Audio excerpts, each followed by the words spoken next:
Kemudian masalah suami yang suka mencerai,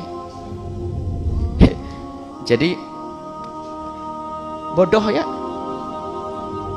dikit-dikit ngomong cerai, giliran istri yang mau nuntut cerai nggak mau. Ini terus kayaknya ini betul itu orang sehat, itu bukan orang gila itu. Dikit-dikit ngomong cerai, setelah itu di giliran istri yang mau nuntut cerai nggak mau, ya bahlul. Nasib tuh orang itu, laki-laki bahlul. Yang lebih bahlul istrinya kok mau punya suami bahlul. Ini beliau ada pertanyaan, bukan yang bertanya ini. Jika ada orang, kita wahai para bapak-bapak, kalimat cerai itu guyonannya itu jadi, dalam keadaan marah pun jadi, dalam keadaan guyon jadi. Jangan guyon seneng sama istrinya main drama-dramaan, ya engkau aku cerai, cerai. Hati-hati ngomong cerai jatuh cerai, cerai 3 jatuh cerai 3 selagi masih di masa iddahnya atau diucapkan sekali tempo, maka cerai. Naudzubillah, guyon. Cuman kalimatnya harus jelas. Kalau kalimatnya tidak jelas namanya kinayah dengan niat. Kau pulang saja sana. Niatmu apa, Pak? Ya niatku cerai. Oh jatuh cerai. Tapi kalau mengucapkan kalimat engkau aku cerai, biarpun nggak niat, jatuh cerai. Ya hati-hati. Jadi jangan main-main, itu jatuh cerai. Kalau sudah jatuh cerai ya sudah, apalagi cerainya lebih dari 1, 2, 3. Cuman ketahuilah wahai para ustadz, jika ada orang mengadukan permasalahan perceraian, tolong dicek kembali kalimatnya kayak apa. Sebab istri kalau sudah terlanjur nek sama suami, kalimat sederhana pun dibilang cerai, karena pengen cepat pisah. Nah ini jadi terngiang-ngiang cerai-cerai, sudah cerai padahal belum. Jadi perlu didudukkan, ngomong apa sih suamimu, istrimu denger apa, ditulis, ketik, supaya tidak ada khilaf. Dan diantara para ustadz pun tidak khilaf. Pernah suatu ketika ada ustadz khilaf dengan kita. Karena apa? Seorang perempuan ngadu kepada ustadz dengan cerita, kata ustadz adalah jatuh cerai. Setelah datang ke kami tak suruh nulis, kalimatnya beda. Saya bilang tidak jatuh cerai, bilang oh Buya Yahya goblok itu. Padahal kalimatnya ditulis nih, suruh baca, kalimatnya sama enggak? Kadang-kadang beda. Ngomong di sana karena emosinya tinggi, ketambahan. Kan biasa suka ngomong tambah nih. Nah, ternyata di saat mulai reda, mulai ada. Apalagi di saat ditanya, tolong yang jujur Bu, ngomong apa? Ngomong ini enggak, kalimatnya yang benar, tolong ditulis. Ditulis. Saya ketik loh ya. Bener begini. Saya ajukan ke suami. Kenapa? Bukan begitu, baru dibenahi kalimatnya sebanyak. Lah, kalau kalimatnya semacam ini, maka tidak jatuh cerai. Tapi ngomong ustadznya itu tidak salah waktu menyalahkan kami, karena ustadznya dengar kalimat yang beda. Jadi hilaf. Makanya kalau sudah orang ngadu perceraian, tak suruh ngetik, tulis kalimatnya kayak apa. Kadang belum jatuh cerai sudah dibilang cerai. Tapi kalau kalimatnya benar-benar cerai, maka jatuh cerai. Hati-hati, jangan main cerai. Kalau suami itu mau naklukkan istri saja pakai kalimat cerai, itu adalah laki-laki yang nggak punya keistimewaan. Awas ya kalau kamu begitu terus, aku cerai. Nggak bisa didik tuh. Dikit-dikit kok mau cerai, mau cerai. Apa itu? Akan tapi tentunya dengan kelembutan, dengan. Cuman kadang dinasihati tidak bisa. Mungkin baru kalau kamu terus semacam itu, nanti mungkin kita akan pisah. Mungkin kamu begitu.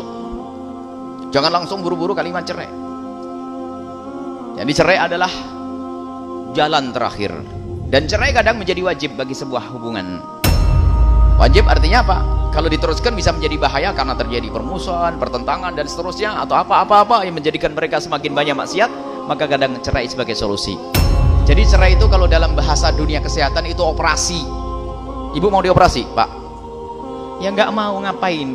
Ya, kecuali memang untuk mengeluarkan penyakitnya. Jadi ini adalah jalan terakhir, jangan dikit-dikit operasi. Maka kalau ada bapak-bapak dikit-dikit ngomong cerai itu ya seperti halnya dia pengen dikit-dikit operasi. Saya gatal dikit, operasi. Dikit sakit perut, operasi. Bukan begitu. Berarti kalau orang dikit-dikit operasi namanya bahlul, suami cerai. Makanya ini ada 3 hal guyonannya jadi. Guyonannya jadi, seriusnya jadi. Jidduhunna jiddun wa hazluhunna jiddun. Guyonannya jadi, mainnya jadi. Cerai itu guyonannya jadi. Maka jangan main-main cerai. Memerdekakan budak, guyonannya juga aja jadi.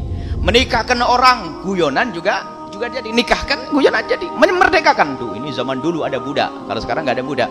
Hei budakku, engkau aku merdekakan, guyonan lo ya, tetap jadi. Menikah juga begitu. Cuman nggak kebayang gimana nikah guyonannya. Nikah guyonan gimana sih ya? Yang pernah saya ceritakan di sini masih ingat.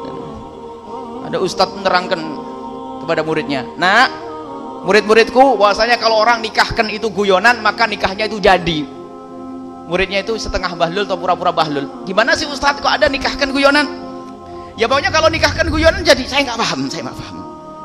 Ya gini loh nak, saya kan punya anak namanya Aisyah nak ya. Jadi kalau begini, wahai Ahmad, aku nikahkan kamu dengan Aisyah. Tak taunya dia ngomong, kobil tuh saya terima. Enggak, saya enggak beneran nak. Loh, tapi kan katanya biarpun mainan jadi. Alhamdulillah saya dapat anaknya Ustadz. Nah, ini guyonan ya, guyonan tapi jadi. Makanya nikah biarpun guyonan tapi kasih contoh dok jadi. Nah, termasuk cerai. Wahai para suami, jangan dikit-dikit main cerai. Tapi ada lagi yang lebih parah. Wahai para istri, jangan dikit-dikit minta cerai. Alhamdulillah hak cerai itu di tangan suami. Istri itu capek sedikit ketambahan apa nih? Cerai aja deh. Allah. Untung suaminya sabar. Kalau diiyai kan bubar dari dulu sebelum punya anak tuh. Ibu jangan suka ngomong begitu. Kalau tiba-tiba bapak lagi khilaf juga diiyain beres lah, hancur lah. Tapi jangan dikit-dikit cerai, dikit-dikit cerai, dikit-dikit cerai. Ibu itu wanita, wanitaku lembut, hatinya lembut. Jadi menahan berat sedikit saja keberatan. Saya kalau begini cerai, waduh, cerai, tinggal pulangin saja. Untung suami itu adalah baik.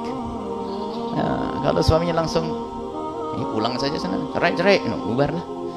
Jadi ibu jangan suka minta cerai, bukan kalimat yang baik. Ya. Minta cerainya seorang istri jika tidak dengan prosedur yang dibenarkan maka itu termasuk bentuk keharaman, tidak akan mencium bau surga. Maka kalau mencerai seorang istri minta cerai jika ternyata tidak dengan sesuatu yang dibenarkan secara syariat maka dia akan tidak mencium bau surga dan masuk neraka.